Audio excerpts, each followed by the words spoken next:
so happy, senang banget bisa ketemu dan kenalan sama teman-teman dari Padang. Kenalin, nama saya Devina sih, nama panjangnya Devina Aryani, tapi biasa saya dipanggil Vina, orang-orang panggil saya Vina. Oke, mungkin saya share screen ya, semoga di kalian aman. Nggak tambah berat gara-gara di-share screen. Ya, ini nama saya karena saya memberikan julukan kepada diri saya sendiri seorang perempuan dengan sebuah visi gitu. Jadi tidak boleh satu hari pun itu terlewat sia-sia. Makanya setiap hari itu harus bangun dengan visi di hidup saya. Nah, ini nggak akan ngomong tentang itu karena hari ini saya mau ngomong tentang oh, by the way, saya orang Surabaya, jadi kalau nanti medok jangan diketawain ya. Ini disclaimer, disclaimer dulu sebelum nanti saya makin dicap, ih medok banget ini orang ya. Ya, memang saya aslinya orang Surabaya, sekarang tinggal di Surabaya. Oke. Ya, kita akan bahas tentang underestimated, karena mungkin sebagai anak muda, ini tuh hal atau makanan biasa yang kita tuh udah sering dengar gitu ya. Kalau mungkin teman-teman usia belasan gini tuh ya, ini kayaknya ada banyak dari antara kita itu yang ngalami ini. Pernah nggak coba kalian sambil pikirkan ya, tapi nggak usah angkat tangan, nggak apa-apa, direnungkan sendiri. Pernah nggak di hidup kalian itu ada orang yang berkata kepadamu, anak muda ngerti apa sih?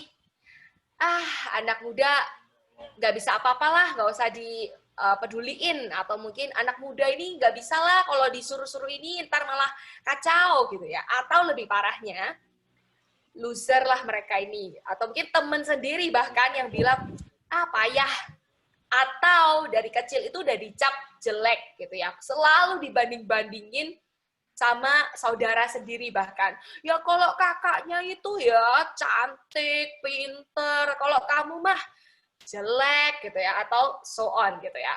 Bawa sial, bahkan ada loh anak yang mamanya atau papanya sendiri tuh bilang, ini anak bawa sial banget ya gitu.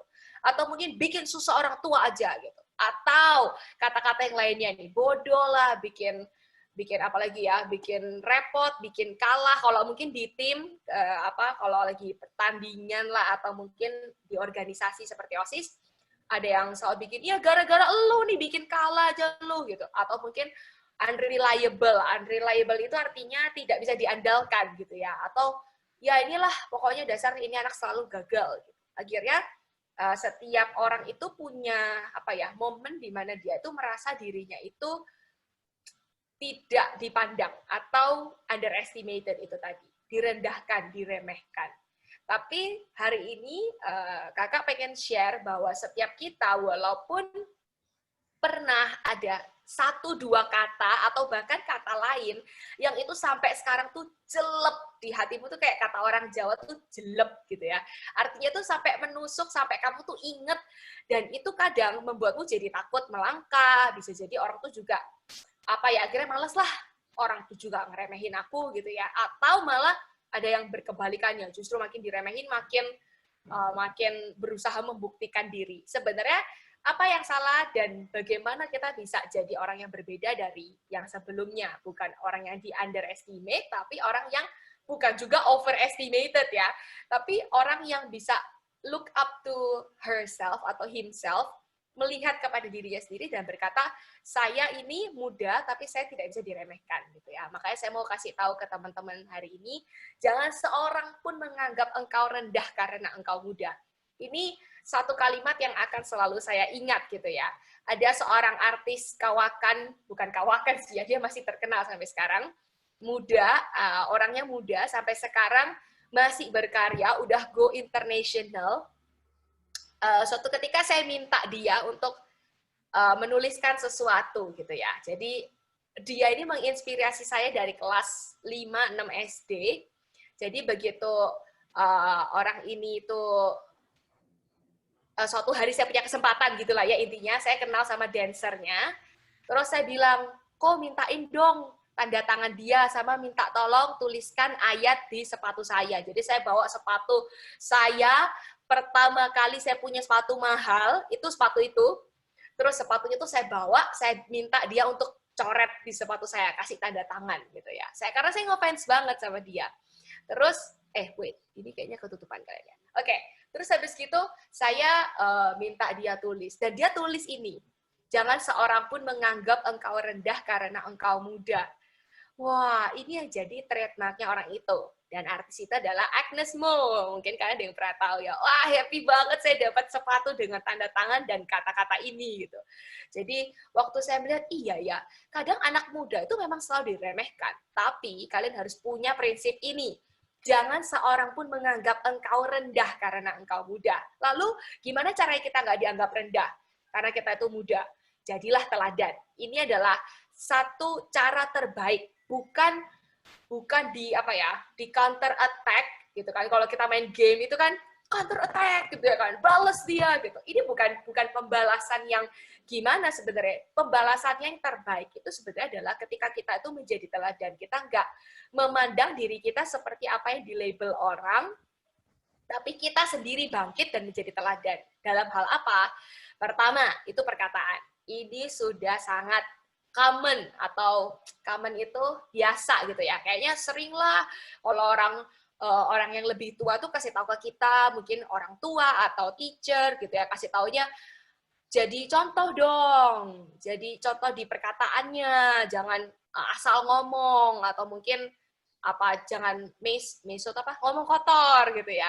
Jadi kalau kayaknya udah sering dengar, tapi hari ini tuh pengen lebih dari sekedar perkataan, nggak boleh ngomong kotor, nggak boleh menjatuhkan orang. Itu sebuah perkataanmu ini, ingat baik-baik bahwa apa yang keluar itu yang akan membuat dirimu terlihat berkualitas atau murahan. Kamu pernah nggak ke mall, terus kamu lihat gitu ya baju-baju itu.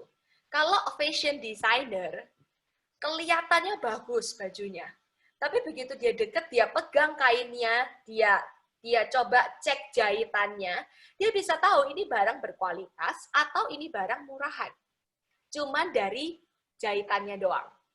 Nah, kalau misalnya kita itu seorang muda yang mau untuk tidak diremehkan, pertama kali yang harus kalian tahu adalah perkataan kita itu nggak boleh sama sekali membuat kita sendiri tuh terlihat murah.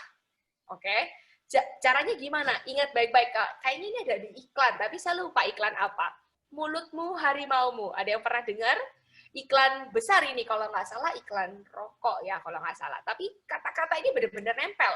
Mulutmu tuh kayak harimaumu gitu loh. Dia itu bisa jadi yang perkataan yang keluar itu akan memakan dirimu sendiri, atau orang lain bisa look up to you, bisa memandang kamu tuh, wih, anak ini muda tapi bisa diandalin ya. Anak ini muda tapi bisa didengerin ya. Itu gara-gara perkataan kita. Jadi, mulai dari sekarang hati-hati, bukan cuma perkataan yang kasar dan kotor yang nggak boleh, tapi jangan sampai perkataan kita itu meruntuhkan seseorang. Contohnya apa? Meruntuhkan itu gini. Kamu melabel seseorang dengan satu perkataan bahwa dia nggak bisa, atau melabel seseorang dengan satu contoh tuh gini loh, udahlah kalau emang nggak bisa kerjain ya nggak usah dikerjain gitu kan, atau mungkin udahlah kalau emang nggak bisa nggak usah sok bisa. Satu perkataan yang kelihatannya ya ada benernya sih sebenarnya gitu ya.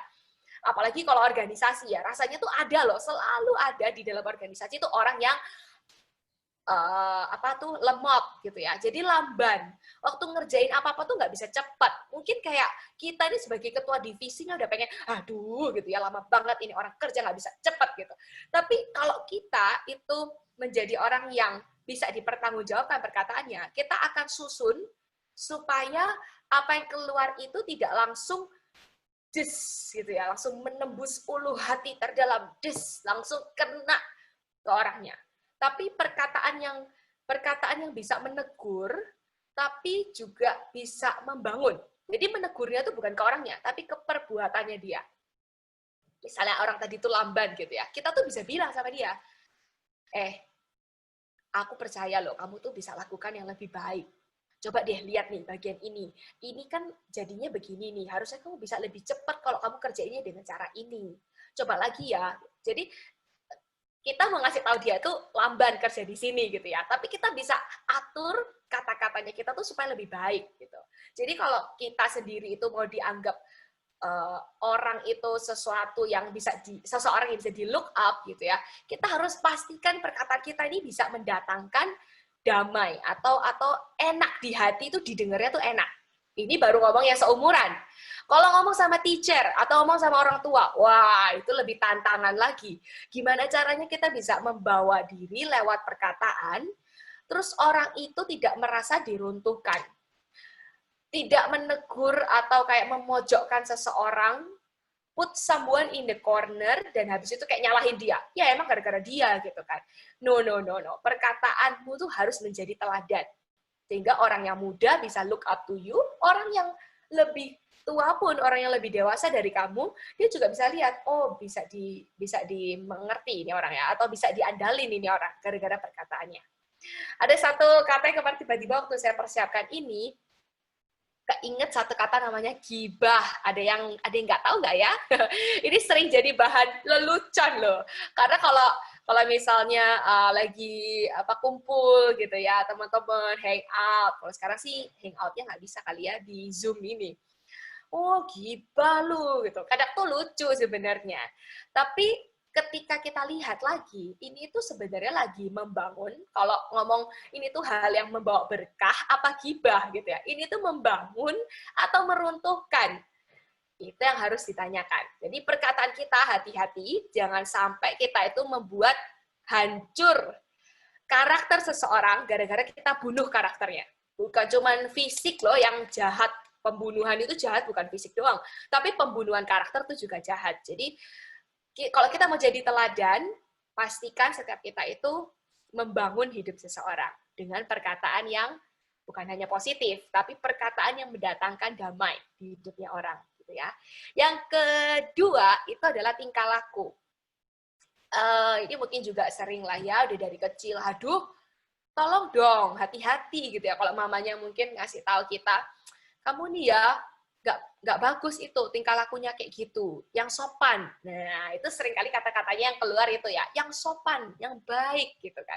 Tapi hari ini saya pengen kasih tahu setiap kita, kenapa kok orang-orang itu selalu kasih tahu kita tentang itu. Karena your attitude defines who you are. Attitude kita itu bisa define itu apa ya? Mendefinisikan siapa kita sebenarnya. Wah, orang nih ya, bisa loh nggak kenal. Ceritanya ini lagi ada di, misalnya public transportation. Lagi ada di transportasi umum, gitu ya. Terus, kita tuh bisa lihat loh, orang itu, kira-kira ini orang, bisa jadi teladan atau enggak, itu bisa dilihat dari, nggak usah kenalan, nggak usah jabat tangan kenalan, kita bisa lihat, oh orang ini nggak bagus ini. Caranya apa? Misalnya, simpelnya itu kayak zaman dulu saya masih di Jakarta, saya kuliah gitu kan, terus kerja, pernah naik busway gitu kan. Ada loh orang itu ya, bisanya.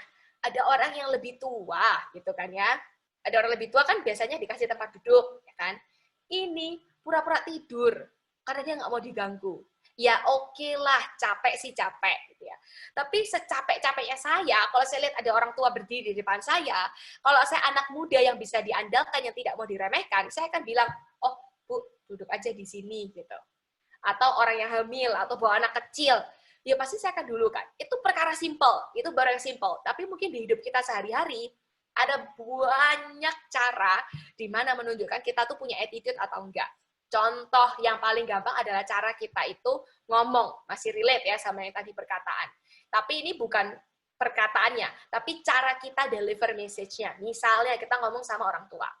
Kira-kira kalau misalnya kita tuh ngomong bentak aja, itu udah kelihatan langsung, wih anak ini nggak sopan ya. Karena suatu hari saya tuh datang ke satu rumah teman papa saya, terus habis gitu di situ ada anak, masih mungkin kelas 6 SD atau 1 SMP gitu ya. Terus mamanya bilang, kamu ambilin ini dong, minta tolong Mbak ambilin jeruk nipis atau apa gitu.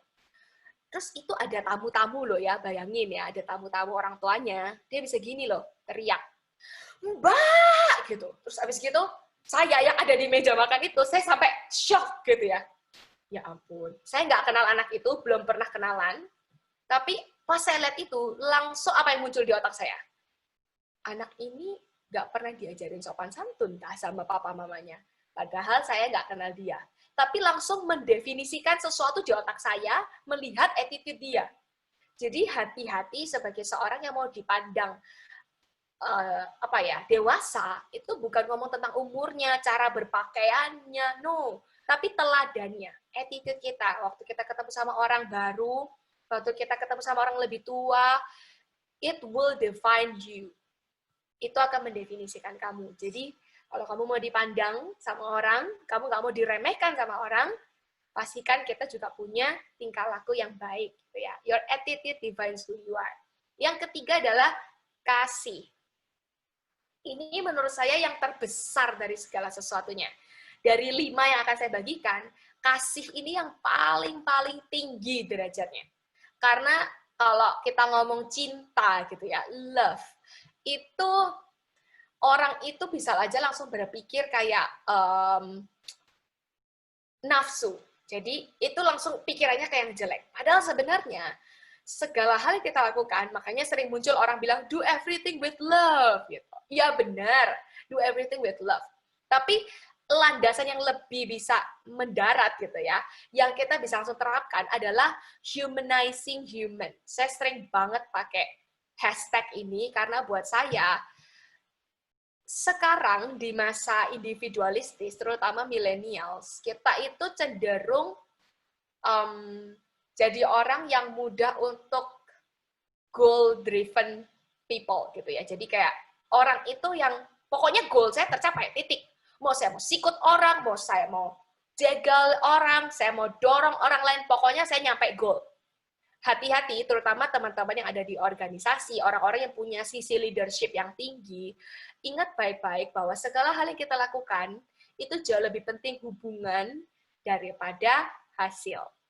Saya ulang, lebih penting hubungan daripada hasil. Lebih baik kita kehilangan jabatan daripada kita kehilangan teman. Lebih baik kita kehilangan posisi, kita kehilangan ambisi, daripada kita kehilangan relasi. Itu kenapa kok itu lebih penting? Iya, karena at the end of the day, kamu tidak akan diingat dengan segala macam prestasimu, atau kamu diingat jadi orang yang bla bla bla yang keren, punya banyak penghargaan. No. Kita semua nggak akan diingat seperti itu. One day kalau kita semua masuk ke kotak 2x1 namanya peti mati, kita cuma diingat satu hal, orang ini gimana? Jangan sampai di peti mati kita ada di situ lalu orang cuma mikir, iyalah memang itu dasar si anak itu paling kurang ajar, nggak usah dihargain, nggak ada yang datang gitu kan di pemakaman kita. Sedih banget bukan? Saya ini penggemar biografi, jadi saya suka banget baca biografi itu saya bisa cepet kayak baca novel, gitu ya. Dan buku biografi yang saya baca tuh rata-rata milioner, saya ada di atas ini, milioner yang secara duit itu kaya raya, tajir melintir. Tapi yang membuat orang itu diingat bukan duitnya loh ternyata. Yang terakhir saya baca itu biografinya pemilik Astra. Pemilik Astra ini salah satu milioner di zaman Pak Harto, itu cukup tinggi, kaya raya. Tapi dia bukan orang yang tidak manusiawi. Jadi orang tuh mengingat dia karena, oh orang ini suka ngajakin saya makan siang. Oh orang ini tuh suka ngasih saya uang. Jadi lucu banget dia suka ngasih uang sedekah ke orang gitu. Tapi itu benar-benar orang tuh mengingat bukan karena duitnya, tapi karena kebaikan hatinya. Karena waktu dia nggak punya duit, dia tetap kasih loh. Jadi ini value orang itu yang kita ingat, yang kita pelajari. Bukan duitnya, bukan berapa gelar yang dia punya. Bukan. Jadi makanya kenapa saya bilang kasih ini lebih tinggi dari yang lainnya, dari 5 yang saya bagikan, kasih ini yang the highest point. Karena ini ketika kita by the way artinya humanizing human itu adalah memanusiakan manusia. Jadi ketika kita memanusiakan manusia, kita tuh jadi orang yang punya adat, yang bukan kayak hewan. Kita itu manusia, jadi kita harus memanusiakan manusia. Ini penting banget teman-teman, karena menurut saya ya, anak muda kalau nggak dikasih basic ini, one day, apa jadinya negara kita kalau semua orang cuma mau berhasil dan sukses, mengejar apa yang dia mau, dia bisa bunuh berapa orang. Coba lihat kasus-kasus koruptor. Oke, ini saya percaya orang-orang keren ya, leadership-nya tinggi, suka membaca, yang ngerti dunia luar, yang bukan cuma ngerti dunia gaming gitu ya. Kalau kalian baca di dunia luar, seberapa banyak orang yang demi dapatkan kekuasaan dan uang, dia itu bisa bunuh orang dengan mudah tanpa rasa bersalah, bahkan kalau perlu bakar gedung tertentu supaya jejaknya hilang, tapi itu semua dilakukan tanpa yang namanya kasih. Dia dapat yang dia mau. Dia dapat fame, dia dapat popularity, dia dapat duit, dia dapat penghargaan mungkin, dia dapat posisi, tapi dia kehilangan yang lebih berarti. Jadi, kalau kita, contoh gampangnya itu orang paling dekat kita. Kalau kita kehilangan keluarga kita, orang-orang kita sayang, demi dapatkan sesuatu yang material atau yang bisa fana, atau fana itu artinya one day kita nggak akan bawa itu gitu ya. Apa artinya hidup kita? Jadi saya pengen banget setiap kita tuh hari ini punya hashtag yang sama. Anak muda harus punya ini, humanizing human. Tidak boleh ada yang merasa saya bisa sendiri, saya nggak butuh orang lain, saya bisa sendiri, saya nggak butuh kamu. Karena setiap kita butuh orang lain ya. Jadi please kasihi satu sama lain, please love one another, karena kita nggak bisa tanpa mereka ya. Kita nggak bisa kalau nggak ada teacher yang ngajari kita nggak bisa kalau nggak ada temen yang gotong royong barengan untuk membangun generasi ini lebih baik ya. Let's make this generation better. Terus yang keempat adalah kesetiaan, faithful. Ini yang jadi big point buat anak muda juga, karena ada banyak anak muda itu selalu tanya gini, gimana caranya saya dapat 1 juta tanpa harus ngapa-ngapain? Terus saya pengen rasanya menatap mata dia dan bilang, mohon maaf nih ya, mohon maaf nih bro, mohon maaf nih sis, gitu ya. Mana bisa gitu ya. Orang di mana-mana kalau mau dapat sesuatu, ya harus kerja keras gitu. Mulai dari hal yang kecil, jangan maunya enak doang gitu, jangan maunya langsung jadi orang gede, jangan maunya jadi langsung kayak Atta Halilintar, tapi nggak mau lakukan hal yang kecil. Susah bro, susah sis gitu ya. Jadi kalau mau jadi orang yang bisa dipandang, kamu harus mulai dari hal yang kecil dulu. Nggak ada yang perhatikan, nggak apa-apa. Kamu mulai dari hal yang kecil. Contoh gampang itu adalah ngomong sorry. Ini adalah small things yang buat leaders itu kadang susah untuk dilakukan.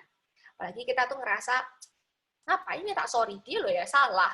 Itu susah banget untuk ngomong gitu ya. Leaders should be faithful in small things. Ada 3 kata yang saya ingin teman-teman juga miliki di dalam hidup adalah sorry, please, dan thank you. Ini tuh magic words. Kita bilang sorry, kadang tidak bisa menyelesaikan masalah, tapi kita bisa menyelesaikan hati yang dongkol. Sorry ya, aku nggak sengaja. Atau sorry ya, bla bla bla. Sorry itu adalah sebuah attitude yang setiap anak muda harus miliki. Mungkin oke lah, ada yang bilang begini, karena ada beberapa orang tua yang bilang begini, nggak usah minta maaf kalau kamu nggak salah, gitu ya. Saya lumayan didoktrin dengan itu. Tapi waktu saya bertumbuh dewasa, saya merasa gini, apa salahnya sih minta maaf? Kalau at the end, itu bisa membuat hubungan saya dan dia lebih baik. Sekalipun kelihatan mata nih ya, semua orang juga tahu dia yang salah, gitu ya. Tapi ya udahlah ya, for the sake of building the relationship, gitu ya. Saya nggak mau kehilangan manusia, saya manusia yang butuh manusia lain, ya udahlah say sorry aja, gitu ya kan. Say sorry itu adalah small things, tapi big difference. Yang kedua adalah thank you. Thank you juga big difference, tapi mungkin lebih gampang lah ya, karena thank you kan udah dibantu orang, ya kamu pasti bilang thank you. Please itu ngomong tolong. Jadi anak muda itu nggak boleh pelit ngomong tolong.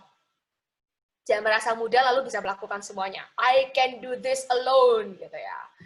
No, nggak bisa. Tetap butuh orang lain. Jadi please itu adalah kata yang penting. Tapi saya mau highlight lebih ke kata sorry. Supaya kita jangan jadi orang yang egois gitu ya. Nggak mau bilang sorry, dia yang salah, gue yang sorry, enak aja gitu ya. No. Sorry itu adalah kata yang penting, gitu ya. Di generasi ini harus mau ngomong sorry. Humanizing human dengan cara ngomong sorry. Itu small things. Yang terakhir, oh ya, by the way, teman-teman, saya tuh suka banget Q&A. Jadi, saya lebih suka materinya sedikit, tapi kalian tanya apapun, yang relate maupun yang gak relate boleh. Kalau saya bisa jawab, saya akan jawab. Tapi kalau nggak bisa jawab, sorry. Berarti mungkin ada lain kesempatan. Saya akan cari tahu jawabannya dulu, nanti saya kasih tahu Bu Yati gitu ya. Oke, the last one is kesucian. Ini yang akan mungkin sedikit panjang saya jelaskan kepada teman-teman tentang purity. Kalau ngomong kesucian, itu tantangan terbesarnya mulai dari anak muda. Jadi mulai dari kalian nih, usia-usia kamu tuh mulai belajar namanya kesucian ini. Karena kita itu secara hormonal, kita itu lagi suka-suka sama orang, ya enggak? Ada yang nggak pernah suka sama orang? Atau jangan-jangan apa itu? Perasaan apa itu gitu ya? Kalau mungkin udah ada yang suka-sukaan, atau udah ada yang pacaran gitu ya. Saya pengen kasih sebuah satu prinsip yang saya pegang sampai hari ini, bahwa di hidup saya cuma mau pacaran sekali untuk menikah. Karena saya nggak mau kesucian saya itu dipermainkan. Tidak boleh ada satupun orang yang merendahkan kesucian saya. Itu yang saya pegang prinsipnya. Baik kamu cewek ataupun cowok, kalau kamu mau dipandang sama orang, tidak mau diremehkan sama orang lain, jaga kesucianmu mulai dari kamu muda ini. Kalau bukan kamu yang jaga, siapa lagi? Kenapa kok saya punya prinsip ini? Sampai hari ini kalau kamu tanya, saya sekarang umur berapa? Saya umur 26 tahun. Kakak pernah pacaran nggak? Enggak. Hah? Sungguhan gitu ya. Pasti semua orang bertanya-tanya, kenapa kok saya nggak pernah pacaran gitu ya? Kenapa kok? Ini satu highlight yang menurut saya penting banget generasi ini miliki.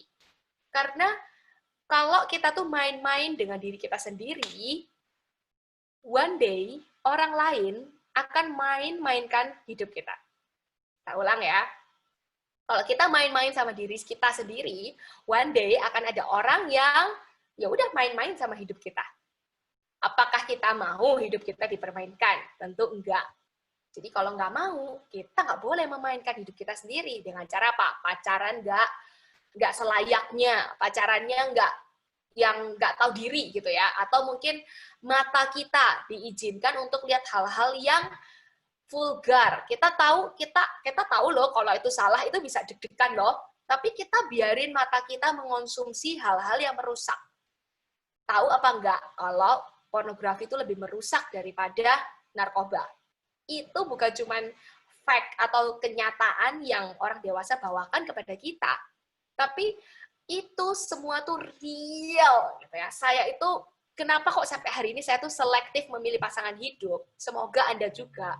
Karena saya udah ngeliat banyak banget orang-orang dewasa yang mengalami masalah di dalam rumah tangga gara-gara hal-hal sepele. Waktu mudanya nggak dijaga pergaulannya. Waktu mudanya pacaran asal-asalan. Jadi deh waktu menikah asal-asalan juga. Nah, kenapa kok saya ngomong ini? Mungkin ini nggak common. Kalau tadi 4 yang lain, ya udahlah, udah sering dengar gitu ya. Tapi yang kelima ini, benar-benar pengen ngomong ke setiap kalian untuk menjaga kesucianmu. Sampai orang yang terbaik yang bisa mendapatkan the best gift atau pemberian atau hadiah yang terbaik, yaitu kesucianmu. Kita nggak usah ngomong biologinya, kalian udah pasti tahu. Tapi saya cuma mau bilang bahwa hidupmu terlalu berharga untuk dipermainkan oleh seseorang. Jadi produktif aja. Kalau memang belum mau menikah sekarang, produktif aja. Kamu ikut organisasi ini udah tepat banget. Kamu didukung sama guru-guru yang suportif di hidupmu. Ingat, itu aja lakukan terus-menerus. Nanti one day, itu kayak tiba-tiba klik aja, udah waktunya nih umurnya, kayak umur sekarang kakak, udah waktunya nih harus ngeplan untuk masa depan, untuk menikah, untuk berkeluarga, ya baru dipikirin. Tapi selama enggak, ya nggak usah dipikirin banget. Suka boleh nggak? Boleh, tenang. Kalian boleh suka lawan jenis ya. Lawan jenis boleh disukai, tapi kenapa kok kita harus jaga kesucian kita supaya masa mudamu nggak sia-sia? Kalau kita udah satu gitu ya, nanti apa-apa sama pacarnya aja. Percuma hidupnya sama satu orang doang. Lebih seru kalau punya banyak teman. Mungkin ini nggak common, tapi I think ini penting untuk disampaikan. Karena generasi ini nggak boleh lupa bahwa waktumu tuh singkat. Tiba-tiba kamu udah ngelaluin 10 tahun, kayak kakak gini ya, udah ngelaluin, ya ampun, umurku udah 26 tahun ya. 10 tahun yang lalu tuh SMA kelas 1. Ya ampun gitu ya, cepet banget. One day kamu akan ngerasa itu. Cepet banget waktunya berlalu. Be productive, shine. Masa mudamu tuh harus shine, harus kelihatan kamu tuh ngelakuin sesuatu gitu ya, bukan yang malas-malesan. Jadi untuk membuat kamu terhindar dari hal-hal yang menggoda lainnya, lakukan hal yang produktif selalu. Ambisi boleh, nggak apa-apa. Tapi ingat, jangan sampai hilang relasi. Ya. Terakhir, kakak cuma mau kasih satu quotes ini. Walk your miles with a smile. Kenapa kok walk your miles? Karena ini mengingatkan kita supaya kita nggak jalan di milesnya orang lain. Kalau tadi itu tips 5 buat kalian semua, supaya nggak diremehkan orang lain. Tips terakhir, jangan sampai kamu meremehkan atau merendahkan dirimu sendiri. Karena biasanya kalau kita jalan di miles orang, kita akan lihat diri kita sendiri rendah. Bukan orang lain loh yang remehin, tapi kita sendiri lihat kayak, memang aku nih jauh lah sama dia mah udah bisa begini, saya mah nggak bisa apa-apa gitu ya. Walk in your miles. Jalan di jalanmu sendiri. Karena pertandingan kamu dan pertandingan orang lain beda. Tapi ingat, jangan lupa untuk selalu tersenyum gitu ya. Oh, lihat orang lain berhasil. Bagus deh ya kan. Syukur gitu kan ya, orang lain bagus, punya perjalanannya udah cepat, wah tiba-tiba dia udah berprestasi aja. Senyum. Kalau kita gagal, ya udah senyum. Coba lagi gitu kan. Kalau kita lihat orang lain itu gagal, jangan bilang hahaha gitu ya. Kapok gitu kata orang. Apa tuh kapok ya? Syukurin gitu ya. Enggak. Pas kita tuh lihat orang lain punya miles, ternyata di belakang kita akan tersenyum dan bilang, ayo, come on bro, kamu pasti bisa. Jalan lagi, kuat lagi. Kita nggak jadi orang yang ada di atas ketika orang lain di bawah, kita nggak jadi orang yang di bawah ketika orang lain di atas. Jadi ketika kita jalani walk our miles atau jalani pertandingan kita, track lari kita dengan tersenyum, kita nggak akan lupa untuk lihat diri kita sendiri di thank God gitu ya. Kamu lihat ke belakang, ya syukurlah aku udah jalan 2 miles lebih cepat dari aku yang sebelumnya. Udah, cek aja ke dirimu sendiri. Kamu udah jalan berapa lama? Oh, ternyata saya masih lamban nih. Ya udah, ayo. Misalnya saya bilang ke diri saya gitu ya, Vina, ayo lebih cepat, kalau kerja nggak boleh lamban, misalnya. Atau, Vina, ayo nggak boleh makan manis-manis lagi, udah terlalu banyak, gitu ya. Saya harus tahu mile saya sendiri, sehingga saya akan menghargai setiap prestasi kecil yang udah saya lalui kemarin, dan hari ini saya pastikan saya lebih baik. Jadi itu aja tipsnya buat setiap kita, anak-anak muda yang saya tahu kalian juga punya banyak banget struggle, kamu punya banyak banget pertanyaan di hidupmu yang tidak bisa dijawab dalam 1 hari, tapi jalani hidupmu. Dan jangan biarkan orang lain meremehkan kamu. Jadilah teladan dalam tingkah lakumu, perkataanmu, kasihmu, kesetiaanmu, dan kesucianmu. So, itu dari saya. Kalau kalian mau sharing atau mau sharing your thoughts, kamu mau hubungi saya langsung, you can reach me dari email ataupun Instagram ya. Jadi so open, saya sedang dengerin cerita anak-anak muda yang selalu excited, dengerin anak-anak muda yang selalu share mimpinya, yang nggak takut untuk bilang, ya aku nih struggle-nya di sini gitu ya. Saya senang banget dengerin curhatan orang, walaupun saya nggak bisa jadi solusinya, tapi paling nggak kalian butuh didengar, saya mau mendengar. Tapi ya saya nggak bisa jadi solusi kalian, karena solusi kalian adalah di diri kalian sendiri gitu. Jadi jangan pernah merasa sendiri, jangan jadi orang yang mau untuk direndahkan, jadilah anak muda yang selalu bisa diandalkan. Itu aja dari saya. Thank you. Yang mau tanya boleh loh, boleh chat atau kalian mau langsung turn on mic-nya juga boleh. I will be glad juga kalau mau tunjukin muka ya, jadi bisa kenalan. Oh, ini namanya Fajri gitu ya. Ini namanya siapa nih? Angelica gitu. Silahkan. Oke, thank you Devina. Oke, yuk silakan yang mau bertanya sama Kak Devina. Mumpung Kak Devinanya masih ada. Anda Mau share. nanya, Cer? Oh, Yang Salwa dulu. ternyata banyak ada. Oke, silakan Salwa atau siapa? Nih calon ketos dan waketos harus akur nih. Dulu, Wak. Lanjut, Wak. Oke, Good, thank you, good. Andre. Jadi gini, Kak. Ini lebih ke curhat sih sebenarnya. Salwa tuh tipe orang yang mana selalu memikirkan perasaan orang lain. Jadi kalau Anda mau misalnya nanya suatu juga saat tuh. ya, kalau misalnya suatu saat nih kita lagi ngomong sama orang, pasti siap tuh selalu mikir, gue tadi salah ngomong nggak ya? Aku tadi salah ngomong nggak ya? Apa kata-kata aku bikin orang sedih nggak ya? Selalu sering kayak gitu, Kak.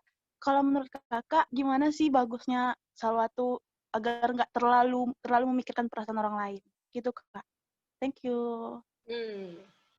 Sebenarnya kamu punya modal yang baik, Salwat. Ini pertanyaan yang bagus ya. Karena kita itu ada di negara yang apa ya, sopan santun gitu ya rasanya. Indonesia itu bagus di situ. Jadi sebenarnya kalau kamu perhatikan perasaan orang itu a good point. Satu poin yang bagus, satu poin untuk Salwa gitu. Bagus kalau kita tuh perhatiin perasaan orang. Itu yang pertama. Tapi memang tidak, kadang itu gini, kita nggak bisa terus-terusan ada di dramanya orang lain. Kalau kita udah ngomong dengan sopan, kita udah ngomong dengan baik, kita udah ngomong dengan wise atau bijak, tapi orang itu masih sakit hati sama kita, dia masih nggak suka sama kita, itu pilihan dia. And then go ahead. Tapi pertama yang kamu lakukan tadi udah benar. Perhatiin dulu perasaan orang, gimana ya kalau aku mau ngasih tahu dia, terus dianya sewot, gimana ya? Itu pertanyaan yang baik, supaya kita akhirnya ngatur kan, ngomong sama dia harus hati-hati nih, gitu. Kalaupun setelah kamu ngomong hati-hati, terus dianya masih ngambek gitu ya, ya udah mau gimana lagi, kamu udah berhati-hati gitu loh, kamu udah lakukan bagian kamu. So, itu pertanyaannya bukan gimana, tapi jawaban saya adalah bagus. Kamu sudah melakukan hal yang baik, memperhatikan perasaan orang. Tapi hati-hati juga, biasanya tipe-tipe yang melankolis gitu ya. Kalau terlalu perhatiin perasaan orang, kagak maju-maju bro gitu ya. Nanti malah kita sendiri yang trap di perasaan orang lain, malah kita nggak jalan-jalan. Perhatiin, karena gini, semua orang tuh punya perasaan yang berbeda-beda. Ada orang yang bisa ditegesin, oh langsung jalan. Ada orang yang udah dialus, teges, alus lagi, alus, masih aja kagak jalan-jalan gitu. Terus kita mau stuck dengan orang itu, punya perasaan, ya nggak bisa, ya kan? Kita juga bisa kacau timeline kita. Jadi yang terpenting pertama perhatikan perasaan dia, itu hal baik, tapi setelah itu kalau dia masih tersinggung, go ahead. Jalan aja gitu ya. Tapi tetap memanusiakan dia. Jangan buang. Oke, ini ada satu kata baik. Jangan pernah buang orang ya, teman-teman. Kalaupun kita udah nggak satu tim sama dia, kita nggak satu sekolah sama dia, nggak boleh buang orang. Nggak boleh benci orang. Nggak boleh sama sekali kita bilang sama dia, lu kan bukan tim gue lagi, urus sana lu sama tim lain gitu. Nggak bisa. Kita pun masih butuh dia one day. Tanpa kita tahu sih kapan. Gitu. Jadi, good job, Salwa. Kamu udah perhatiin orang lain itu, it's a good point from you. Thank you for asking. Oke, Kak. Thank you. Andre. Iya, Apa, tadi Andre? pertanyaan Anda kurang lebih sama kayak Salwa, tapi tambahkan sedikit. Salah nggak kalau Anda sudah memang nggak bisa Anda berperilaku bodoh amat? Anda takut aja. Pelan-pelan. Kalau Anda kan sudah persis sama kayak Salwa tadi, keadaan atau situasinya. Ya, pertanyaannya juga sama, tapi tambahan. Salah nak kalau seandainya sudah di ujung banget, sudah memang nggak bisa apa-apain, boleh nak Anda berperilaku bodoh amat? Karena Anda tetap takut.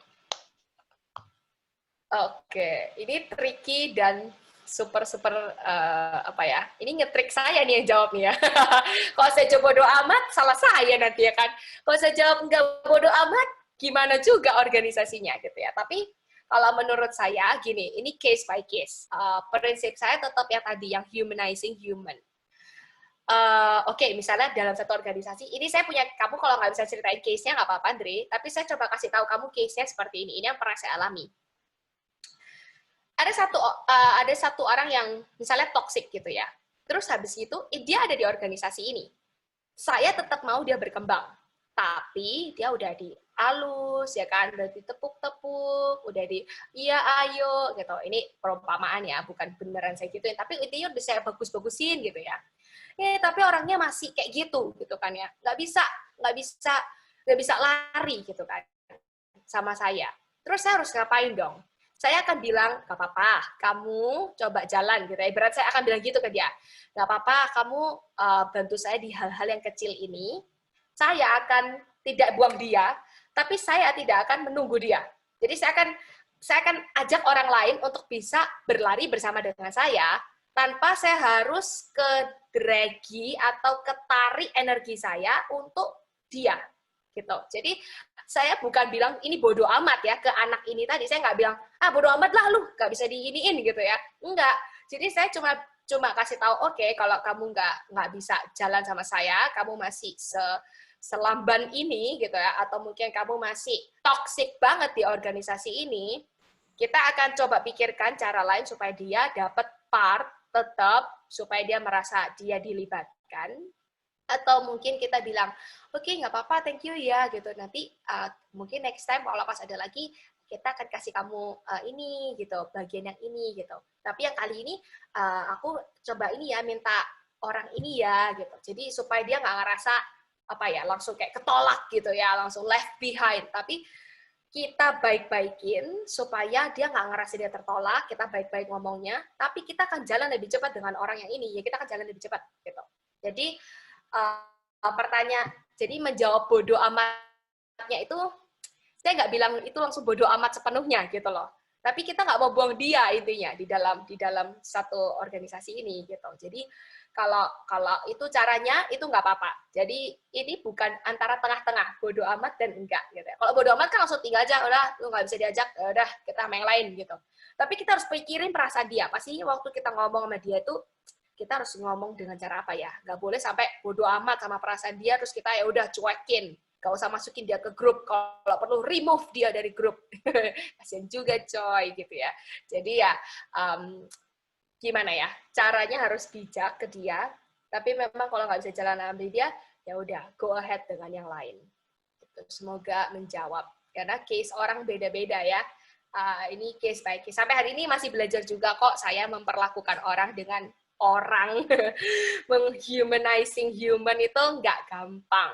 Bahkan udah dewasa pun, orang-orang di perusahaan tuh lebih kejam loh teman-teman. Kita itu bisa lihat, kalau lingkungan saya positif banget, untungnya saya kerja itu di tempat yang sangat-sangat positif. Tapi kalau orang lain yang perusahaan, yang orang sekalinya nggak bisa kerja, dipecat loh beneran.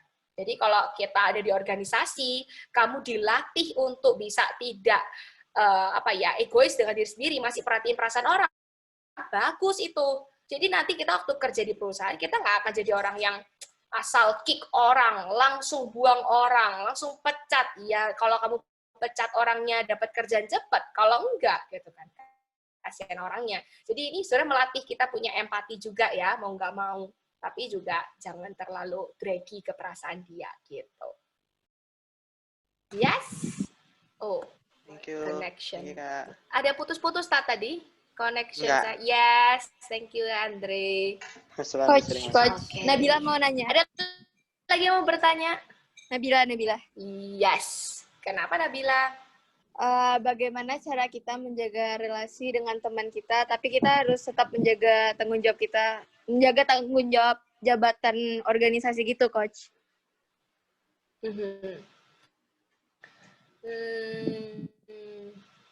Menjaga ya pertanyaannya tadi. Iya, menjaga relasi dengan teman. Menjaga relasi dan menjaga jabatan. Betul ya? Jadi maksudnya mau Oke. Kalau bertindak tegas, tapi temannya. Bagaimana hubungannya dengan temannya baik, tetap berjalan baik, dan dia juga melaksanakan tugasnya juga baik. Gitu. Nah, iya, Coach. oke.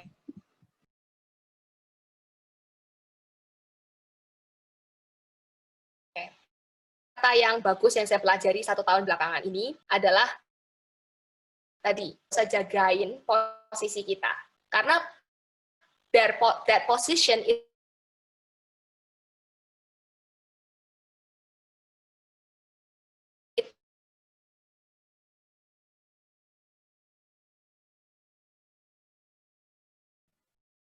Ini Kak Vina kelihatannya sinyalnya jelek ya, putus-putus ya. Ya, sepertinya gitu, Karin. Oke, kita tunggu Aja. sebentar aja ya. Ya. Ini di tempat saya juga nge-freeze ini Kak Vina. Oke.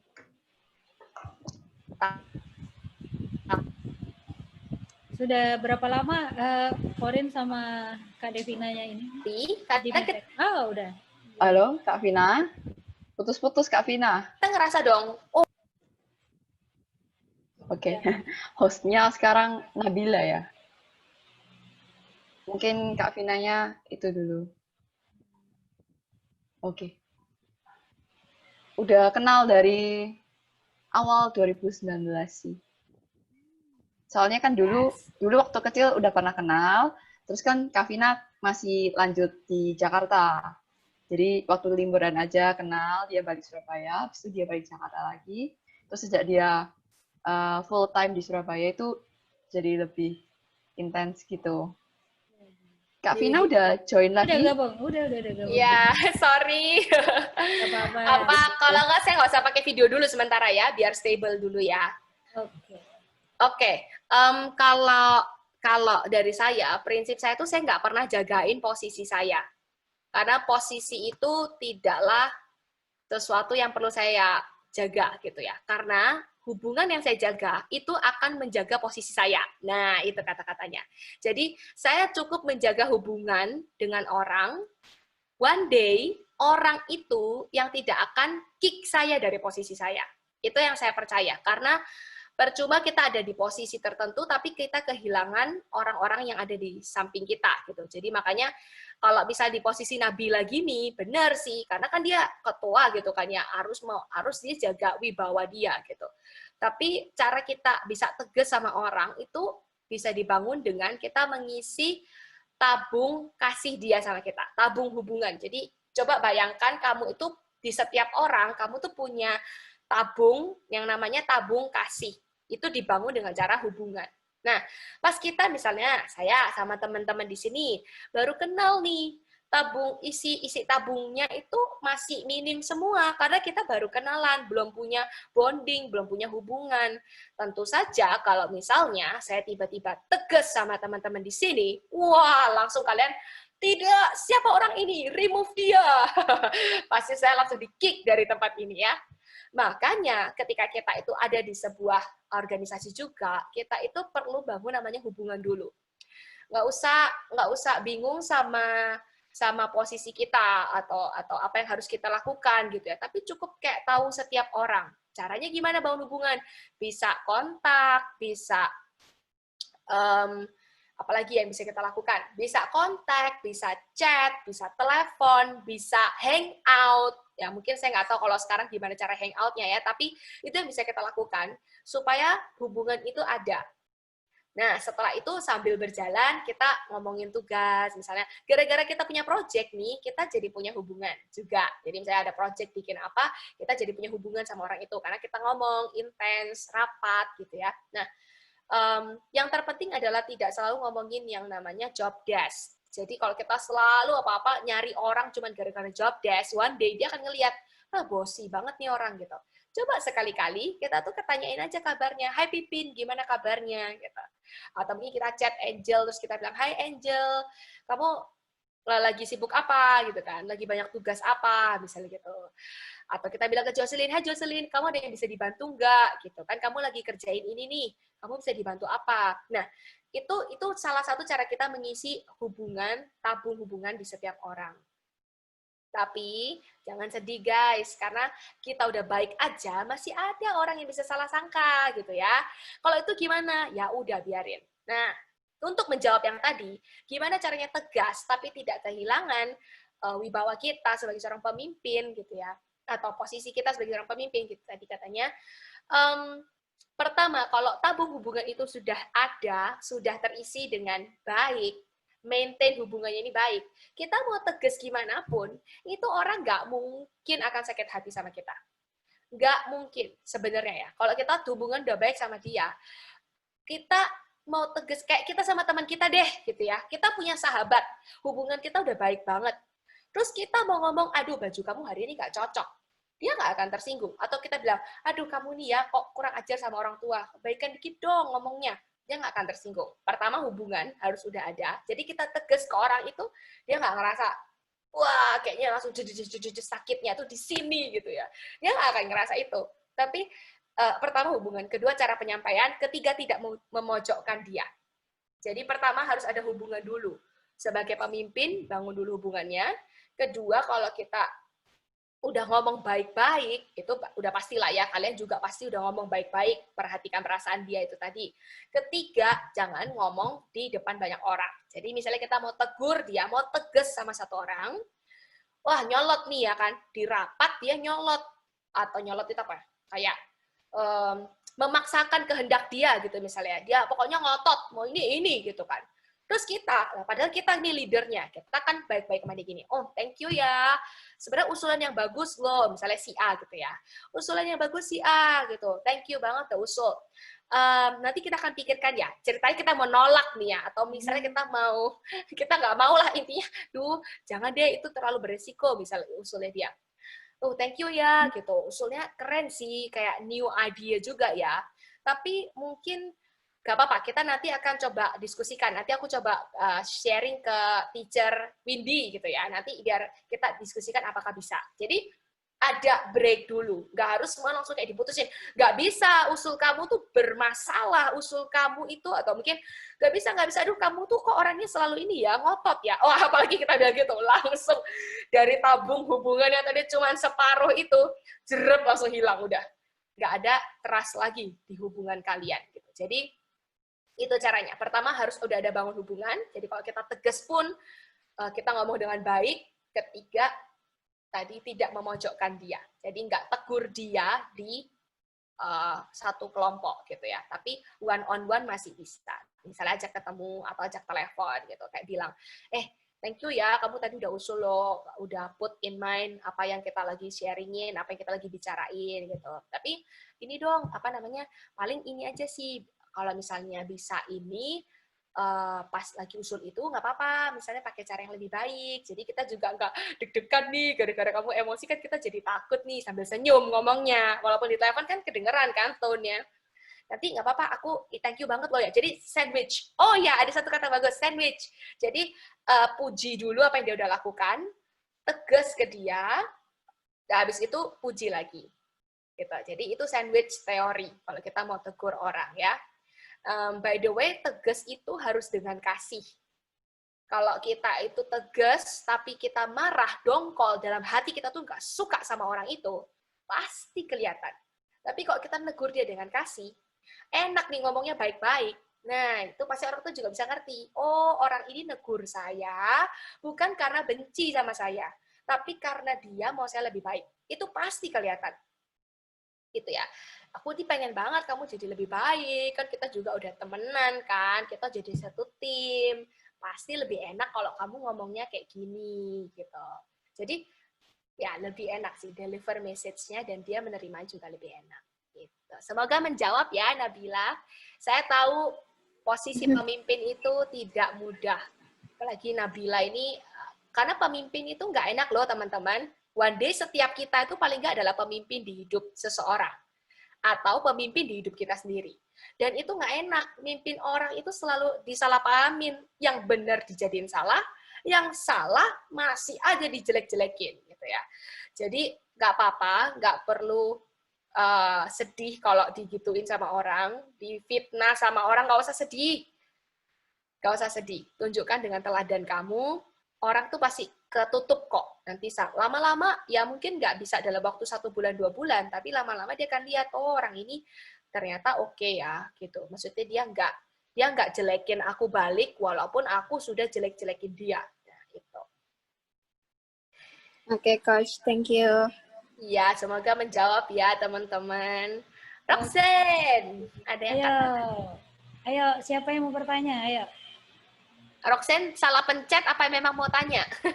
ayo, Biasanya Valen. kepencet, Coach. Oh, panggilannya Valen. Valen. Ya, silakan Bingung, Valen. bingung coach mau tanya. Enggak, bingung coach mau tanya apa. Oh, oke. Bingung mau bertanya apa? Karena telat ya. Berarti saya juga bingung mau jawab apa. Enggak. Ya, salam kenal, Roxanne. Nanti nggak apa-apa bisa didengerin lagi recordnya. Nanti saya kasih ke Biati ya recordnya. Oke. Ayo, yang lain yuk, bertanya yang lain. Nak. Salwa, masih ada yang mau ditanya? Andre? Oh, mungkin sambil nunggu mereka bertanya nih, Kak Devina. Ibu panggil kakak aja karena anak-anak nih biar ini ya, di forum ini ya. Mungkin kan Ibu tahu sendiri, Devina kan di tempat kerja sekarang selalu mementoring anak-anak ya. Ya kayak Korin gitu. Pernah enggak anak curhat kan problemnya, permasalahannya dengan orang tua dan hubungannya itu enggak harmonis. Nah, itu kiat-kiatnya supaya membaikkan hubungan antara anak ini dengan orang tua ini kembali bagaimana, apa ya? Atau ada pencerahan apa yang Devina kasih ke si anak atau bagaimana, ada tips-tipsnya? Iya, setiap orang ngalami ini ya, krisis hubungan, apalagi waktu teenager, pra remaja kayak mereka pasti ngalamin teman itu lebih didengar daripada orang tua gitu. Jadi di sisi ini saya selalu bilang nih ke teman-teman yang curhat gitu ya, kamu nggak bisa ubah papa mamamu. Mereka keras, mereka kayak gitu ke kamu, ya udah gitu kan. Atau mereka nggak perhatiin kamu, mereka terlalu cuek, ya kamu nggak bisa ubah mereka. Tapi yang kamu bisa ubah adalah respon hatimu sama mereka. Jadi kalau kamu menuntut mereka untuk berubah sesuai apa yang kamu mau, dulu orang tua saya tuh kayak gini-gini, sekarang loh saya dilarang-larang gini. Saya nggak bisa bilang itu salah gitu, karena itu juga mungkin ada orang tua yang merasa itu demi kebaikan. Anak saya harus ditegesin ya supaya begini-begini. Ya itu buat papa mama kamu itu baik gitu, tapi kamu sendiri harus mengubah mindset-nya bahwa orang tuamu tidak bisa diubah dengan cara kamu ngotot atau keras balik gitu. Kamu sendiri yang harus mengubah respon hatimu sama dia. Dia marah, diam dulu. Nggak usah dibalas dulu. Pikirin, jangan-jangan emang kamu yang salah gitu ya. Setelah kamu ngerasa kamu benar tapi kamu dimarahin, papamu udah tenang, ngomong baik-baik. Itu misalnya kasusnya ada case-nya tertentu. Tapi kalau memang saya juga ngerasa ini orang salah gitu ya, anak ini memang salah, bisa bilang kasihi ya, karena kasih itu melampaui segala apapun yang bisa kita lakukan. Kita mengasihi orang itu, kita nggak akan ingat-ingat pelanggaran dia gitu. Jadi waktu saya bilang kayak gitu, ya semoga dia mengerti. Memang nggak langsung pulih sih ya hubungannya ya, sampai sekarang masih aja berantem. Tapi paling enggak saya selalu tabur, kamu yang harus mulai membawa damai di keluarga kamu. Kalau enggak susah. Siapa yang mau merubahnya? Kan nih kamu nih yang nyadar nih. Ya udah kamu yang mulai perubahannya. Kamu merasa nggak enak kan di rumah? Kamu ngerasa hubunganmu nggak bagus kan? Ya berarti mulai dari kamu yang mulai untuk merubah. Dengan cara apa? Respon yang baik. Ditegur ya diam dulu. Walaupun ini udah pengen nyolot balik, diam aja dulu. Tahan, kalau perlu nangis. Kalau nggak mau marah balik, kadang cewek ya, itu nangis biasanya. Kalau cowok, udah pengen banting pintu rasanya. Tahan dulu, genggam tangannya erat-erat gitu ya kan. Saya mengalaminya juga gitu. Jadi waktu saya sharing ke dia, saya sharing apa yang saya alami sebagai teenager, saya bisa bayangin lah perasaannya kayak gimana ya. Gak terimanya, saya bisa bayangin. Habis itu tapi kalau dipikir-pikir, dibandingkan dengan keinginan untuk membalas ya kan si orang tua itu, saya sih lebih menginginkan hubungan yang baik. Nah, tinggal kamu pilih, kamu mau yang mana. Jadi kayak saya kembalikan lagi Bu ke dia. Saya nggak bisa paksa kamu untuk melakukan ini, tapi kalau memang kamu mau hubunganmu lebih baik di keluargamu, ya mulai dari kamu sendiri yang harus baik dulu ke orang gitu. Itu sih yang biasa saya lakukan Bu. Oh ya, ada satu pesan baik yang saya pernah terima. Seseorang pernah bilang, kalau kita dealing sama teenager itu nggak bisa kita yang memutuskan untuk kayak kamu harus begini 1, 2, 3 lakukan ini di rumah sekarang, nggak bisa. Jadi biasanya kata orang yang menasihati saya itu berikan pilihan pada teenager itu. Nanti si orang itu, anak itu akan memilih, oh ya saya baiknya harus bersikap seperti apa. Jadi pilih kamu, saya cuma bisa kasih kamu saran, kamu pilih sendiri, kamu mau lakukan apa enggak. Tapi saya pernah melakukannya begini, akan jauh lebih baik kalau kamu pilih begini, gitu. Jadi habis itu balikin dia akan mikir, oh iya saya salah, gitu. Itu biasanya yang saya lakukan. Oke, mungkin Teacher Windy ada yang mau ditanyakan, Chat? Oke, sambil nunggu yang lain. Ayo, Jen, ada yang mau ditanya? Jen? Jovan? Atau terpesona semua nih? Ayo, Kita Andre. nanti harus kelihatan mukanya waktu foto ya, jadi biar saya punya kenang-kenangan, oh ini namanya. Oh iya, benar. Oke, mungkin Teacher Windy ada yang mau ditanyakan, Cer? Mengenai ini. Kadang memang ya pelik ya, Devina ya. Kadang ada satu anak yang merasa orang tuanya tidak perhatian lagi ke dia, gitu. Nah, terus mama, papa sudah berubah. Semenjak begini, saya sudah nomor sekian. Nah, itu untuk membuat anak ini positif terus ke orang tuanya biar tidak berprasangka macam-macam itu bagaimana tuh? Ada satu kata yang orang lain pernah kasih tahu ke saya, perasaanmu itu tidak selalu benar. Itu benar-benar jelek ke saya. Karena saya ini ENFJ, jadi ada feelingnya. Kalau apa tuh namanya apa ya? Saya pernah coba tes kepribadian gitulah ya ceritanya. Jadi waktu dia bilang gitu ke saya itu kayak langsung, emang iya perasaan saya nggak selalu benar gitu ya. Jadi pas saya tahu itu ya udahlah, saya cuma bisa bilang kalau pas ke anak-anak yang tipe-tipe feeling melankolis, yang mengasihani diri sendiri, merasa orang lain nggak perhatiin, merasa orang lain udah nggak sayang sama dia, saya cuma bilang perasaanmu tuh belum tentu benar. Kalau kamu nggak pernah komunikasi, tanyakan langsung. Kecuali ya, mama papanya udah bilang gini, mama nggak sayang sama kamu lagi. Kamu diomongin nggak pernah ngerti.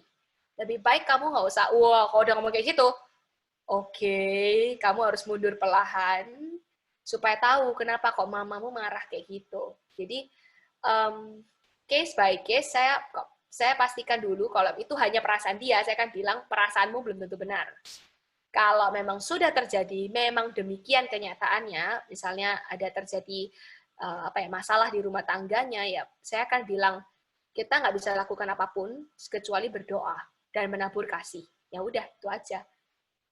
Kalau kita berdoa dan menabur kasih masih terjadi gitu ya percekcokan, papa mamanya, bla bla bla ya, kita hanya bisa bilang kita nggak bisa rubah orang. Yang rubah orang tuh cuma Tuhan gitu ya kan. Jadi ya minta Tuhan rubah itu orang gitu. Jadi ya itu sih. Kadang di masalah kayak gitu anak itu biasanya jadi tumbuh lebih kuat menurut saya. Ada masalahnya dulu baru kuat, baru cari Tuhan ya kan. Baru doa gitu. Gitu. Ayo, ada yang bertanya lagi? Ayo. Salwa, gimana Salwa? Salwa? Sebenarnya banyak pertanyaannya. Iya, nggak apa, bertanya aja, nggak apa-apa, nggak dibatasi kok. Salwa harus satu. Mumpung nggak bayar, Salwa. Kalau mumpung nggak bayar, mumpung nggak bayar, gitu. Ayo Salwa. Salwa mau nanya Kak, gimana sih cara kita kalau zaman sekarang nih banyak banget tuh insecure gitu kan? Gimana sih cara kita hilangin insecure ke diri kita sendiri gitu Kak?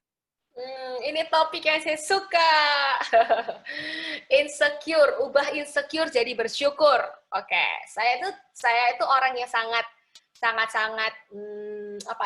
feeling itu tadi mungkin. Jadi orang tuh kalau ngomong ke saya, ih gendutan ya kamu ya ampun gitu ya. Terus saya langsung kayak apa gitu kan. Tapi ya ada baiknya orang ngomong kayak gitu, kita jadi lebih jaga makan gitu ya. Tapi insecure itu kadang bukan cuma tentang tubuh aja gitu ya, bisa macam-macam juga, kompetensi kita dan lain sebagainya. Tapi insecure itu saya cuma bisa lihat karena ada yang namanya comparison. Makanya comparison itu perbandingan gitu ya. Jadi ketika saya bilang tadi walk on your miles, itu kita nggak akan lihat orang lain itu gimana. Jadi misalnya gini, kenapa kita insecure? Oh ya jelas kita lihatannya Korea gitu kan. Korea perutnya segini, perut saya segini, masih ditambah habis makan terang bulan atau martabak gitu ya, segini perut saya. Aduh, nggak bisa saya ini gitu. Itu yang membuat kita tuh insecure. Karena kita ada bandingin sama orang lain nih gitu. Nah, kedua, pertama harus walk on your mile sendiri. Kamu boleh insecure kalau kamu lihat sama dirimu ke belakang, oh iya ya, dulu saya beratnya 52. Ini paling gampang dinilainya ya. Dulu saya 52, sekarang saya 54. Wajib kamu insecure. Itu bagus ya kan. Lihat lagi, saya harus olahraga, saya harus jaga makan. Tapi kalau kita tuh insecure gara-gara orang lain bisa ini, saya kok nggak punya. Orang lain bisa lakukan yang spektakuler, kok saya gini-gini aja. Terus kita insecure sendiri. Ya, well, susah sih. Namanya hidup sama orang gitu ya. Pasti kita akan lihat terus orang punya apa, kita nggak punya apa. Padahal orang itu, kamu nggak tahu. Orang itu akan lihat ke kamu, dia bilang, dia punya apa, aku kok nggak punya apa. Ya udah, jadi kayak cukupkan diri dengan apa yang ada, punya apa, syukuri. Nggak punya apa, ya udah. Oh ya, berarti memang dia punya, saya nggak punya. Udah cukup. Bersyukur karena kita masih punya ini, tapi dia nggak punya ini, gitu. Jadi insecure itu, benar kata Ernest Prakasa, ubah insecure jadi bersyukur. Nggak ada obatnya itu. Sampai sekarang saya juga masih bisa-bisa aja loh tiba-tiba lihat orang gitu ya. Duh enak ya hidupnya ya gitu, nggak usah mikirin duit misalnya gitu kan. Tapi kayak kita masih aja ngitung gitu kan. Orang itu nggak usah ngitung, datang aja tuh duit gitu. Misalnya kita ngerasa kayak gitu, keluarga kita berkekurangan, keluarga orang lain enggak. Stop comparing gitu menurut saya. Itu yang membuat kita nggak akan pernah bersyukur. Karena kata sebuah quotes, comparison is the thief of joy. Perbandingan adalah pencuri kebahagiaan, pencuri sukacita. Nah, kalau udah tahu tuh cara mencuri paling cepat, ya ngapain kita izinkan dia mencuri, ya nggak usah dibandingin, nggak usah comparing gitu. Itu sih kalau buat saya. Nanti mungkin kapan-kapan kita bisa bahas tentang comparison ya, karena itu wah nggak ada obatnya, nggak ada habisnya, nggak ada matinya. Just say to yourself that you are imperfectly perfect. Udah. Kamu tahu nggak kalau saya hampir setiap hari saya tuh ngomong di depan kaca. Even tadi pagi. Saya bilang, kamu cantik ya. Ngomong sendiri di depan kaca, kayak orang gila gitu. Tapi saya harus bilang ke diri saya sendiri, karena kalau enggak, siapa yang mau bilang? Saya tadi bilang ke mama saya, gitu kan. Mama saya habis dari tempat lain, terus saya berdiri di depan pintu. Terus bilang password, aku bilang gitu kan. Terus mama saya bilang, permisi, salah, aku bilang gitu. Ini sebenarnya mainan nggak penting sih, tapi nggak tahu kenapa saya lagi kayak pengen aja gitu. Terus dia bilang, boleh masuk, salah, gitu kan. Terus aku bilang, 2 kata, aku bilang gitu.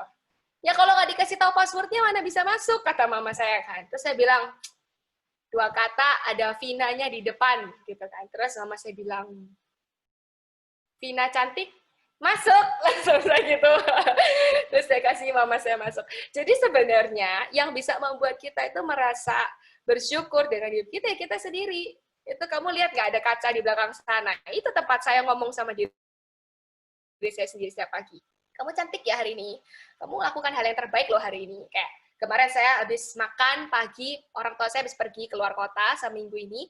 Jadi saya punya waktu ngobrol itu baru kemarin waktu makan pagi. Saya agak lama-lamain. Biasanya saya ini Zoom meeting to Zoom meeting.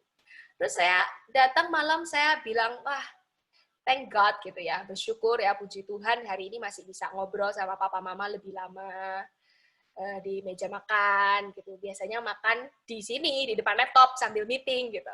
Jadi kayak selalu ada hal yang kita bisa syukurin gitu. Itu yang membuat kita bersyukur.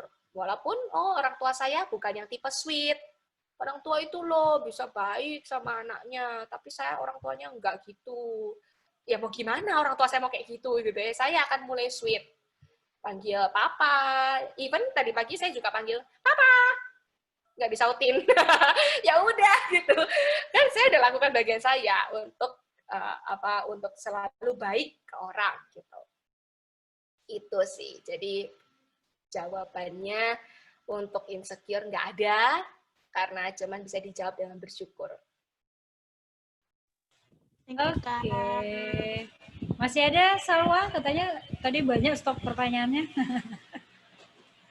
Andre, gimana? Untuk Anda, apa yang mau tanya sudah terjawab semua.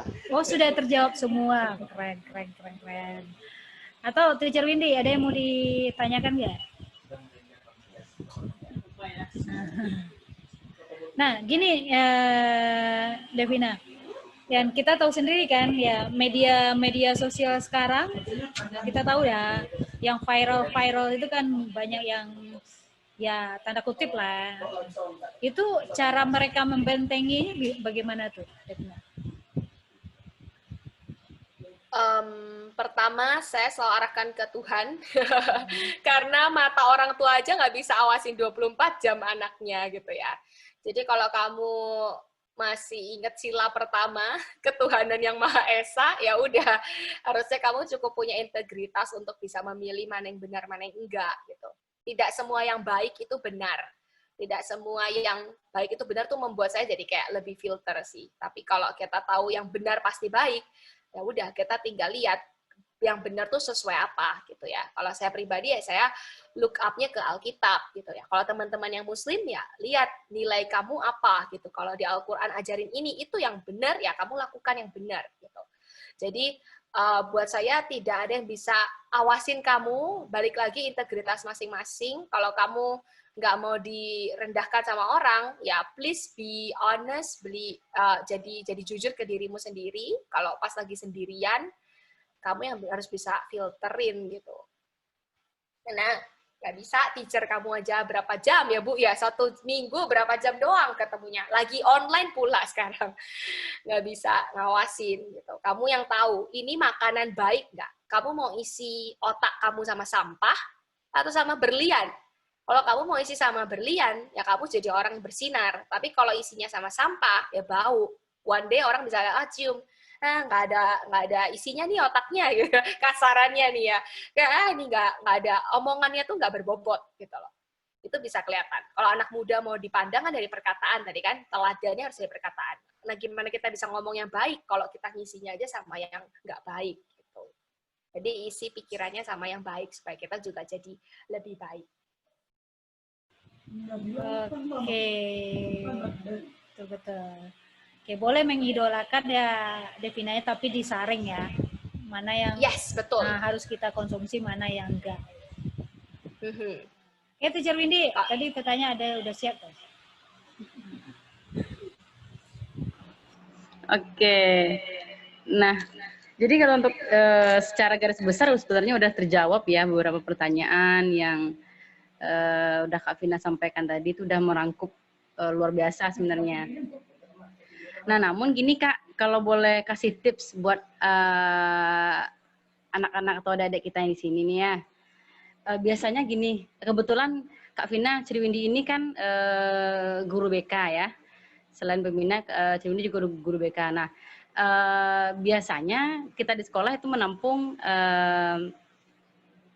curhatan lah, disebut seperti itu, bisa disebut seperti itu, curhatan dari siswa-siswi kita ini. Nah, rata-rata permasalahan mereka itu selalu di kepercayaan diri. Ibaratnya kalau di usia remaja tentu ya itu problem terberat mereka, percaya diri, menemukan jati diri dan segala macam gitu kan. Nah, misalkan kita contohkan jika ada permasalahan mengenai bentuk fisik atau kecerdasan atau apapun, cenderung anak-anak itu selalu saya ini, saya itu, seperti yang kita bahas tadi.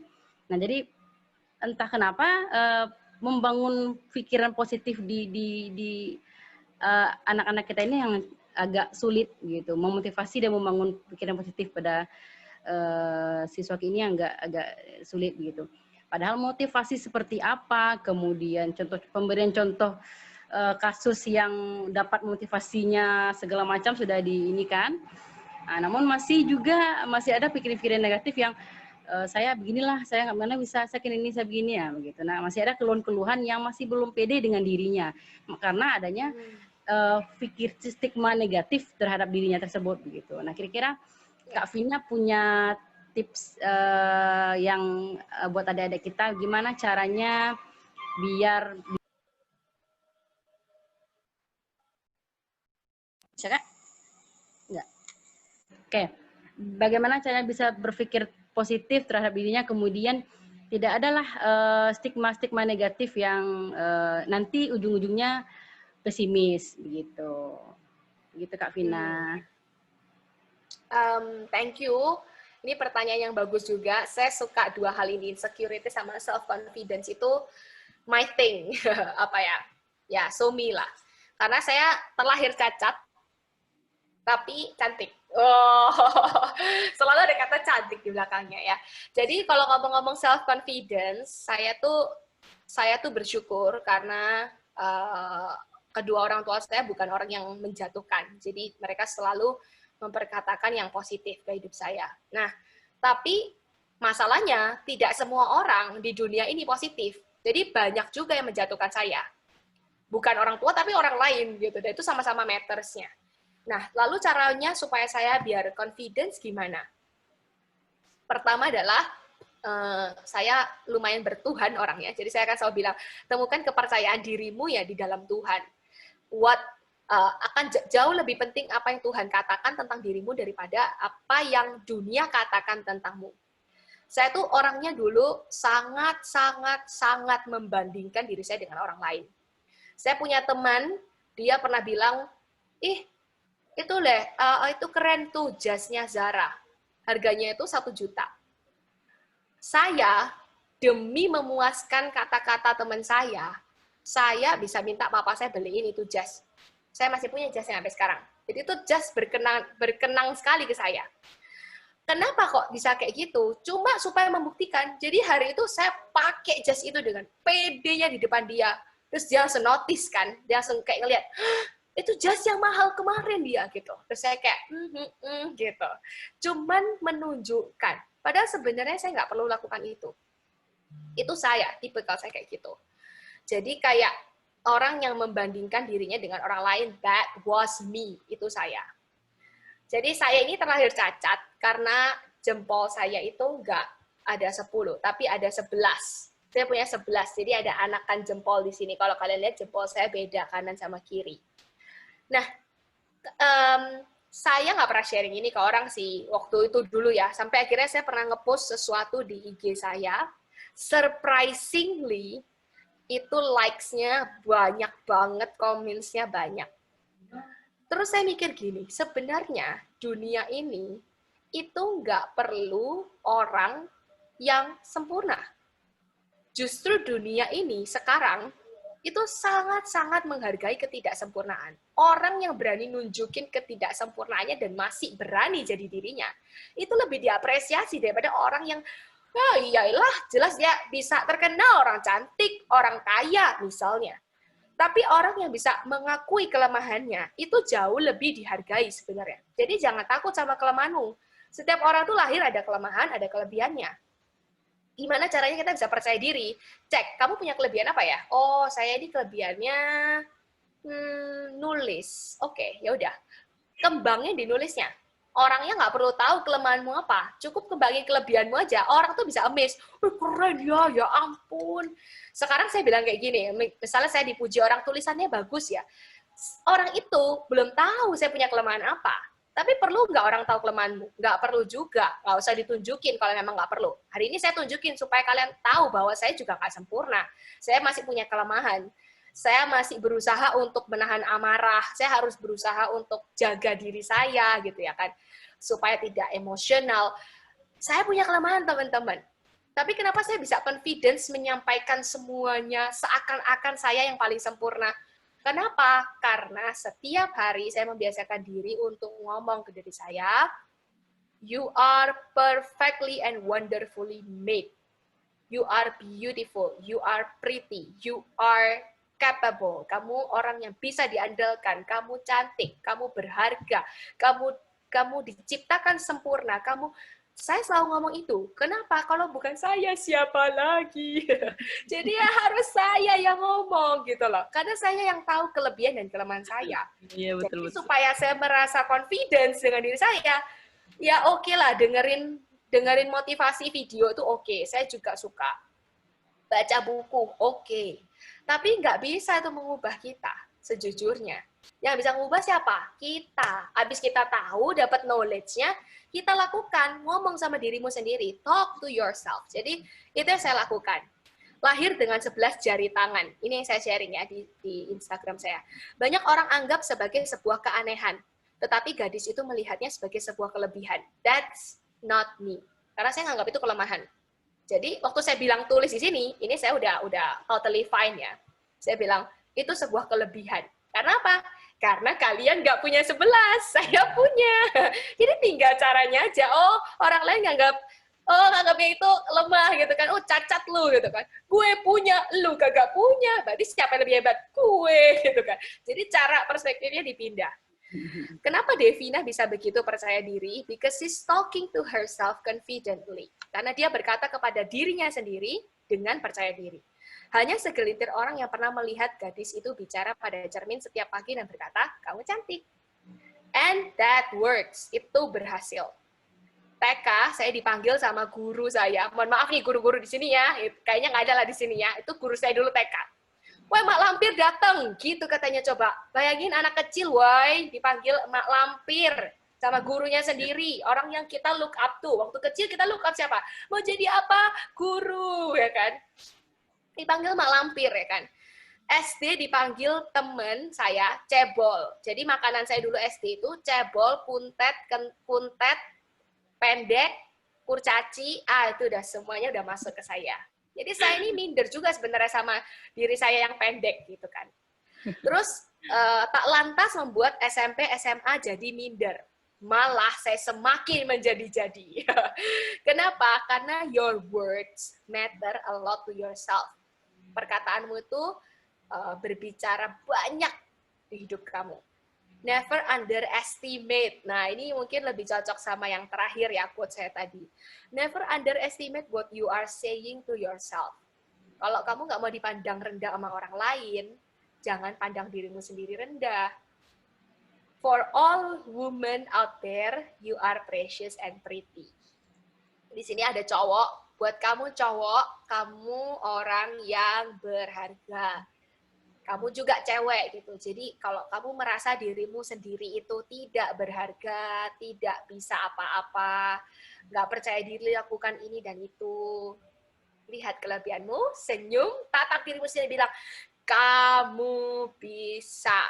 Udah, itu nggak bisa di treatment sehari 2 hari, guys. Sampai hari ini saya masih lakuin gitu kan. Jadi pernah nggak kakak ngerasa down setelah nulis ini? Kakak pernah nggak down?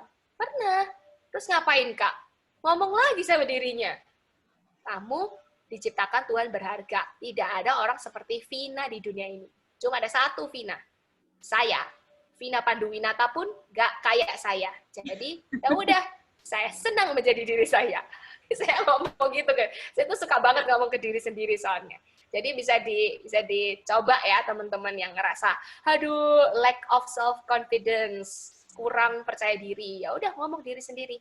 Kamu orang yang gagah berani dan percaya diri. Itu sih. Oke, terima kasih Kak Vina. Oke. Ya, Iya, Ibu juga udah baca tuh postingan itu. Ibu kan ngikutin postingannya Vina. Thank you. Ayo, masih ada pertanyaan nggak? Terasa nih udah lewat dari 1 jam ya? Iya. Ayo, masih ada pertanyaan? Sawa?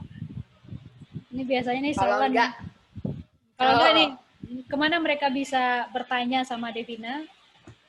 Ya, nanti silakan tanya ke nomor apa? Saya lebih suka DM sih, jadi bisa tahu orangnya juga gitu ya.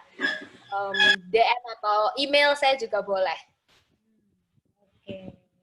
Bisa di screenshot aja kalau mau. Oke, saya tanya sekali lagi, masih ada pertanyaan, Nak? Karena mungkin Kak Devinanya juga ada kegiatan yang lain. Jajan, ada yang bertanya, Nak? Tadi mengaktifkan ini. Jen, silakan Jen. Nih, calon ketos nih. Ayo. Jen? Angelica Jennifer. Oh, oke.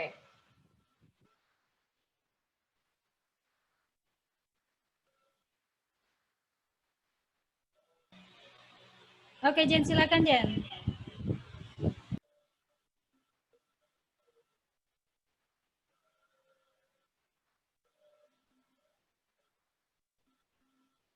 Oh, mungkin kayaknya speakernya kali. Iya kali. Coba bilang lagi. Ayo Jen, belum lagi Jen.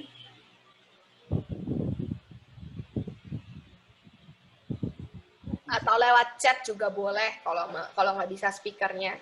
Iya, bisa. Oke Jen. Kalau misalnya nggak bisa lewat chat aja Jen.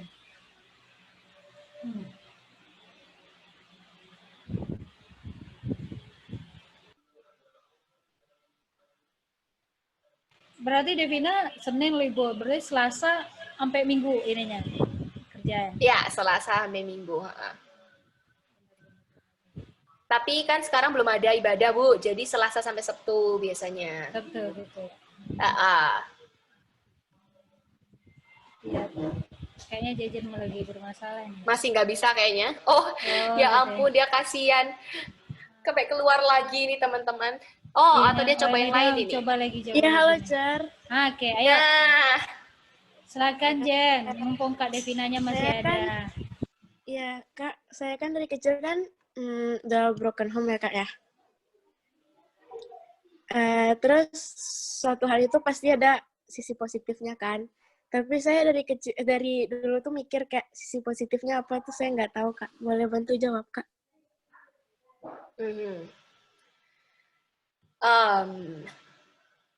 Yes, ini saya juga selalu bertanya-tanya gitu ya, Tuhan, apa yang bisa kita lakukan gitu kalau posisinya sudah terjadi gitu kan.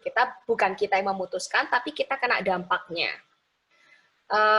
Saya cuma bilang satu hal, tidak ada sesuatu apapun yang terjadi di dunia ini yang kebetulan. Bukan berarti anak yang broken home itu broken life. Jadi sebenarnya bukan kamu yang broken gitu. Boleh keluarganya broken, tapi kamu sendiri nggak akan broken sebenarnya. Jadi buang jauh-jauh predikat anak broken home itu dari kepalamu, dan kamu harus bisa buktiin sebenarnya kamu punya kelebihan, itu yang harus kamu lihat. Jadi kita nggak akan pernah nemuin hal yang baik dari sebuah keadaan broken home. Susah, kita kan malah kecewa gitu kan. Tapi kita bisa lihat kira-kira apa yang bisa kita lakukan dengan keadaan ini untuk membuat hidup kita sendiri itu lebih berarti. Kakak ketemu kok banyak teman-teman yang juga ngalami struggle yang sama kayak kamu, tapi mereka bisa bangkit gitu ya. Mereka nggak lihat itu sebagai sebuah flaw, kekurangan gitu ya.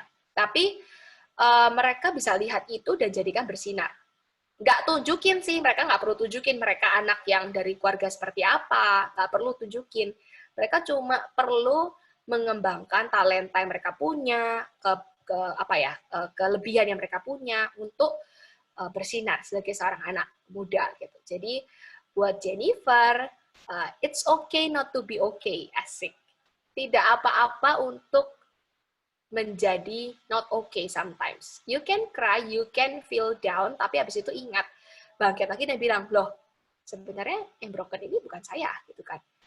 Orang lain boleh membuat sebuah keputusan yang membuat hidup saya jadi sedikit apa ya, shaky atau bergoncang gitu ya. Tapi saya sendiri, saya akan menjadi anak muda yang kuat.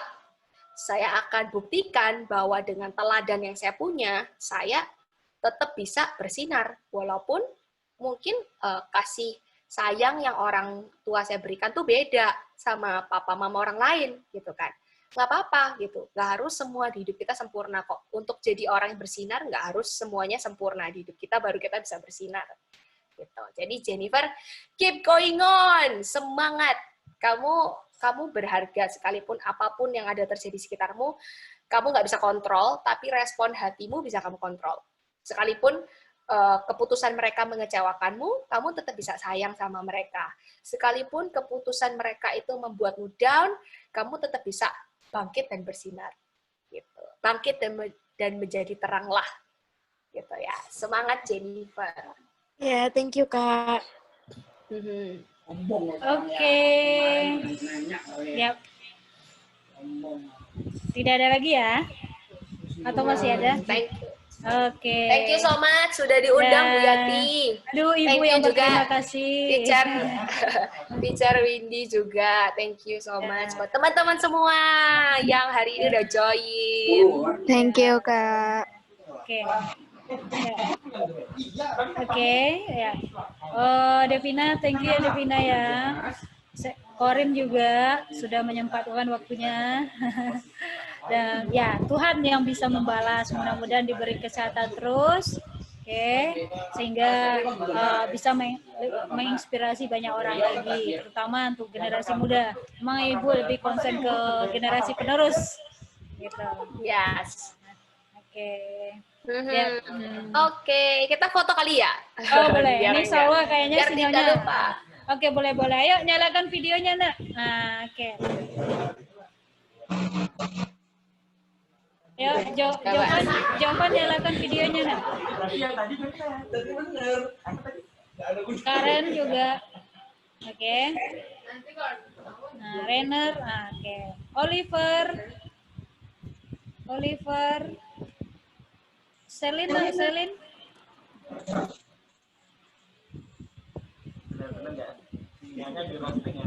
Nyalakan videonya saya. Karen, Jejen. Kebetulan Jejen ini bakatnya menulis loh, Devina. Oh ya. Jennifer Jejen bakatnya ini. menulis. Angelica Oh, Jennifer. kayaknya yang dia kayaknya. keluar. Iya, ya. Sinyal kayaknya nih. Oke. Ayo Karen, Jocelyn, aktifkan videonya, Nak. Kita foto dulu. Nah, oke, Oliver. Jocelyn, Karen, ayo sayang Karen. Nah, Karen ini berbakat juga. Nah, oke. Nah. Iya, jadi oke, Karen. Jen, aktifkan Jen. Videonya kita foto bareng dulu. Ayo, Jen.